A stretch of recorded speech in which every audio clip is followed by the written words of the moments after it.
Students of 10th class, today we will discuss the question answers of your textbook. The first question is, a ray of light traveling in air. कोई रे of light है, air में travel कर रही है, वो भी ओब्लिक्वली into water, यानी कि आपके पास गिवन है this is water here and here it is air. तो रे ऑफ लाइट इस तरह से आ रही है. The ray of light is falling on this interface. Air से वाटर की तरफ जा रही है. तो आपसे पूछा जा रहा है ये रे ऑफ लाइट किस तरफ को बेंड होगी, ये नॉर्मल की तरफ को बेंड होगी या नॉर्मल से दूर जाएगी. तो does the light ray bend towards the normal और away from the normal and why, ऐसा क्यों होगा.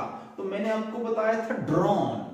जब भी लाइट डेंसर से रेयर मीडियम में जाती है, it moves away from the normal, denser to rarer, away from normal. तो देखिए, in case of air it is rarer and water is denser. तो अब की बार रेयरर से डेंसर में जा रही है, डेंसर से रेयरर में जाए तब नॉर्मल से अवे भागती है. अभी उससे अपोजिट है, इसका मतलब है it is moving from rarer to denser, therefore it will bend towards the normal. ये नॉर्मल की तरफ को बेंड होगी. क्लियर. ऐसा क्यों होगा. So we can write the ray of light is moving or traveling from rarer to denser medium. rarer से denser medium की तरफ जा रही है. therefore it will bend towards the normal. ये नॉर्मल की तरफ को बेंड होगी. आगे पूछा गया है आपसे ये नॉर्मल की तरफ को बेंड हो रही है, then why it is happening. Because जब ये रेयर मीडियम से डेंसर मीडियम में आती है, इसकी जो वेलोसिटी है दैट डिक्रीजेस, कम हो जाती है. लाइट की वेलोसिटी जब एयर से वाटर में आएगी, because its velocity decreases in water. तो वेलोसिटी जब डिक्रीज होती है तो नॉर्मल की तरफ आती है, और वेलोसिटी जब इंक्रीज हो जाए तो नॉर्मल से अवे जाती है. क्लियर. इसी तरह से क्वेश्चन नंबर 2 है, light enters from air to glass having refractive index. Light कहां से एंटर कर रही है, एयर से ग्लास में जा रही है, और ग्लास का रिफ्रैक्टिव इंडेक्स है आपके पास गिवन है. Refractive index of glass that is n for glass is equal to 1.50. आगे आपसे पूछा गया है what is the speed of light in the glass. Glass के अंदर लाइट की स्पीड निकालनी है. The speed of light in vacuum is 3 into 10 raised to power 8 metre per second. तो आपको पता है, you know very well, this n glass is equal to c upon v, where c is the velocity in air or vacuum and v is the velocity in glass. Clear. So from here we can say, आपसे पूछा क्या गया है, you have to find out the speed of light in glass, means आपने v की value find out करनी है. So v is equal to c upon n for glass. c आपके पास गिवन है, that is 3 into 10 raised to power 8 meter per second divided by this refractive index, and glass is also given, that is 1.50. so we can write it as it is 1.50 and here it is 3. So 1.50 multiplied by 2 equal to 3. It means we are getting 2 into 10 raised to power 8 metre per second. तो glass के अंदर जब ये light जाएगी तो इसकी speed कितनी हो जाएगी. This is our answer. Clear. Next question is, name the medium having highest and lowest refractive index from the table given. आपकी टेक्स्ट बुक में रिफ्रैक्टिव इंडेक्स का टेबल दिया है, तो उसमें से आपको बोला जा रहा है कि आपने लोएस्ट रिफ्रैक्टिव इंडेक्स और हाईएस्ट रिफ्रैक्टिव इंडेक्स वाले मीडियम बताने हैं। तो आपको पता है किसके लिए है लोएस्ट, एयर के लिए। फॉर एयर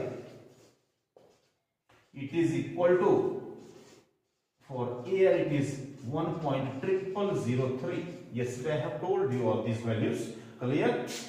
एयर के लिए कितना है 1.0003 which is the minimum refractive index, and highest is for diamond। उस टेबल की बात कर रहे हैं जो आपकी टेक्स्ट बुक में गिवन है, ठीक है। फॉर डायमंड, डायमंड के लिए this mu for diamond is equals to 2.42। It is the highest value. So this is the answer of this question. Fourth question is, in which light travels fastest among kerosene, turpentine and water. ये बोल रहा है kerosene, turpentine और water में light किस में fastest चलेगी। देखिए लाइट उस मीडियम में फास्ट चलती है जो रेयरर मीडियम, क्लियर। तो अभी देख लीजिए इन तीनों में रेयरर मीडियम है वाटर। तो वाटर इन तीनों में सबसे फास्ट स्पीड, तीनों में वाटर में क्या चलेगी सबसे फास्ट, ठीक है। इसलिए हम बोलेंगे इसका answer speed of light is fastest in water, ठीक है। वाटर में फास्टेस्ट होगी as compare to this turpentine and kerosene. Turpentine और केरोसिन के कंपैरिजन में वाटर में क्या होनी है, speed of light will be fastest, ठीक है। तो इसलिए क्यों ऐसा है, बिकॉज वाटर इज रेयर, ठीक है। इन दोनों से वाटर क्या है, रेयर है, इसलिए वाटर में स्पीड क्या हो जाएगी, फास्टेस्ट हो जाएगी, क्लियर। इसी तरह से आपके पास नेक्स्ट क्वेश्चन दिया है, ठीक है। Fifth question, the refractive index of diamond is 2.42, what is it's meaning. ये बोल रहा है डायमंड का रिफ्रैक्टिव इंडेक्स 2.42 है, इसका क्या मतलब हुआ, इसका मतलब है diamond is optically denser material, और जो ऑप्टिकली डेंसर होगा उसमें स्पीड ऑफ लाइट क्या हो जाएगी, मिनिमम हो जाएगी, डिक्रीज हो जाएगी, ठीक है। It means diamond is optically denser medium, ठीक है। और इसमें स्पीड क्या हो जाएगी, इसमें स्पीड ऑफ लाइट, देखो हम इस कॉन्सेप्ट का यूज भी कर सकते हैं, mu your N is equal to C upon V, तो V is equal to C upon N. तो अगर n की वैल्यू लार्जर है तो c की वैल्यू क्या हो जाएगी, v की वैल्यू क्या हो जाएगी, v will be smaller. Smaller, largest is the refractive index, then smaller is the speed. तो यहां पर स्पीड क्या हो जाएगी, ठीक है, and the speed of light will low. कितनी लो हो जाएगी, इट विल बी 1/2.42, ठीक है। कितनी हो जाएगी, कितने फैक्टर से, 1 डिवाइडेड बाय 2.42, क्लियर। तो इसलिए इसका मतलब हुआ कि ये डेंसर है, क्लियर। तो ये था आपके पास about the question answers of your text book, so please revise them very carefully. Thank you.